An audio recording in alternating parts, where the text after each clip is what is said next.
Shalom saudara-saudara, kembali lagi di video saya. Jadi kalau kita membaca dalam Alkitab, dalam Yesaya pasal 44 ayat 24, tertulis bahwa Allah atau Yahweh sendiri menciptakan langit dan bumi. Dalam Matius pasal 12 ayat 18, mengutip Yesaya pasal 42 ayat 1, yang mengatakan bahwa Allah atau Yahweh akan mengutus hambanya, yaitu Yesus. Sekarang jika Allah atau Yahweh adalah satu-satunya Allah yang benar, seperti di dalam Keluaran pasal 20 ayat 2 dan 3, yang menciptakan langit dan bumi, dan dialah yang mengutus hambanya yaitu Yesus, maka itu berarti Yesus bukanlah Allah atau Yahweh. Lalu mengapa orang Kristen bertentangan dengan apa yang diajarkan Alkitab mereka sendiri? Jangan kemana-mana saudara-saudara, saya jelaskan. Pertama-tama, ini adalah asumsi para Unitarianisme bahwa Allah atau Yahweh adalah unipersonal dan bukan tripersonal. Karena asumsi inilah para Unitarianisme berpikir bahwa Yesus bukanlah Allah Yahweh itu sendiri, jika dikatakan Yahweh yang mengutus Yesus. Namun jika Yahweh memang Tritunggal, seperti yang diajarkan oleh Alkitab sendiri, maka tidak ada masalah bagi salah satu anggota ilahi untuk mengirim anggota ilahi lainnya untuk menjadi hambanya guna menyelesaikan tugas atau fungsi tertentu. Lalu semua Trinitarian setuju bahwa Yahweh yang menciptakan segala sesuatu. Namun Tuhan yang menciptakan segala sesuatu bukan Tuhan Unitarian. Alkitab dengan jelas mengajarkan bahwa Yahweh menggunakan rohnya, kekuatannya, firman-Nya, dan kebijaksanaannya untuk menciptakan segala sesuatu. Dengan contoh sebagai berikut. Ayub pasal 33 ayat 4. Mazmur pasal 33 ayat 6.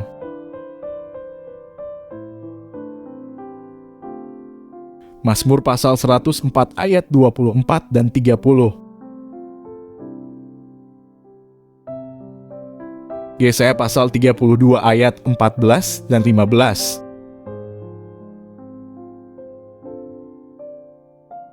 Yeremia pasal 10 ayat 12. Tuhanlah yang menjadikan bumi dengan kekuatannya, yang menegakkan dunia dengan kebijaksanaannya, dan yang membentangkan langit dengan akal budinya. Begitu dalam Perjanjian Baru menyatakan bahwa Yesus adalah firman, hikmat, dan kuasa Allah. Seperti contoh pada ayat berikut, Yohanes pasal 1 ayat 1 sampai dengan 3. Pada mulanya adalah firman-firman itu bersama-sama dengan Allah, dan firman itu adalah Allah. Ia pada mulanya bersama-sama dengan Allah.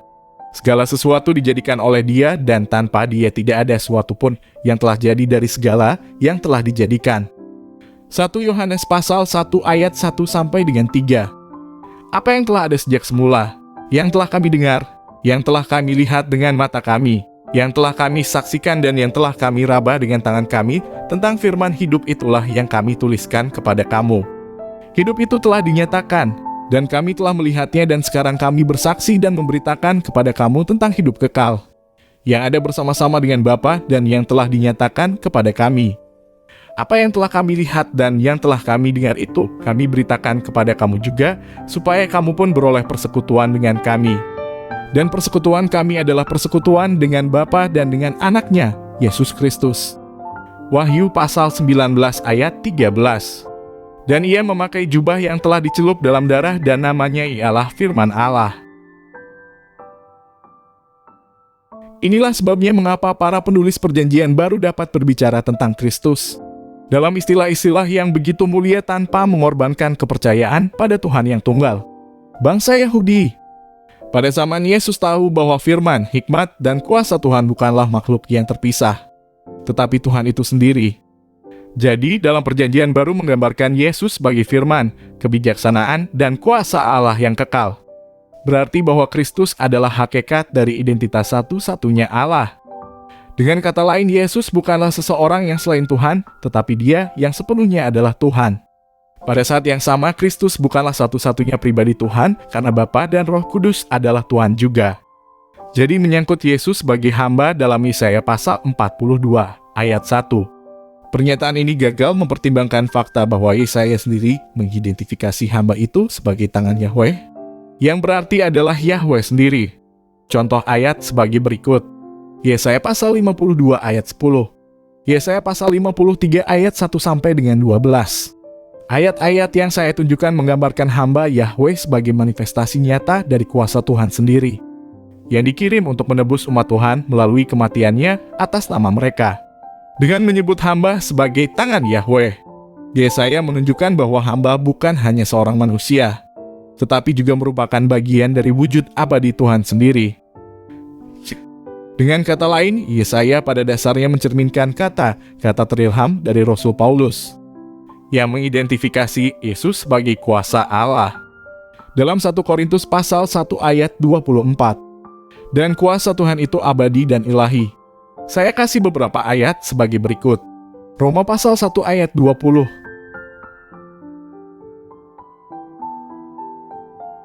2 Petrus pasal 1 ayat 3.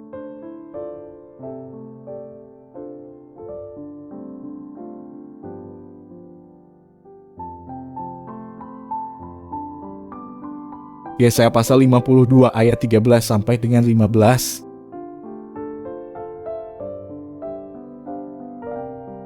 Di ayat lain, Yesaya mengatakan bahwa hanya Yahweh yang ditinggikan. Yesaya pasal 2 ayat 11 dan 17.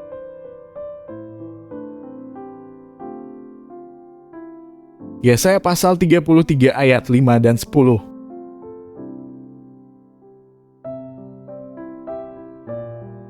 Yesaya pasal 57 ayat 15. Dalam ayat-ayat barusan, Yesaya menggambarkan Yahweh sebagai yang ditinggikan dan juga tinggal bersama yang rendah dalam roh. Inilah gambaran yang sama kita temukan tentang Yesus, bahwa Yesus sebagai hamba adalah ekspresi sempurna dari kerendahan hati dan kesediaan Tuhan untuk bergaul dengan orang-orang yang rendah hati dan patah hati.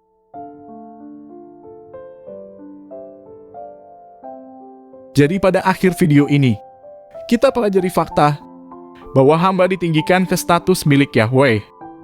Jadi pemeriksaan yang cermat terhadap Yesaya dan kitab Alkitabiah lainnya sebenarnya membuktikan bahwa Yesus adalah Allah. Perhatikan ini, hanya Yahweh yang ditinggikan sesuai dalam Alkitab. Namun, hamba juga ditinggikan sesuai dalam Alkitab. Oleh karena itu, hamba adalah Yahweh. Hamba yaitu Yesus Kristus adalah Yahweh atau Allah. Terima kasih sudah menonton video saya. Jangan lupa share video ini supaya jadi berkat bagi orang lain, dan sampai jumpa di video selanjutnya. Mari ikut Yesus. Mari ke jalan yang benar. Tuhan berkati.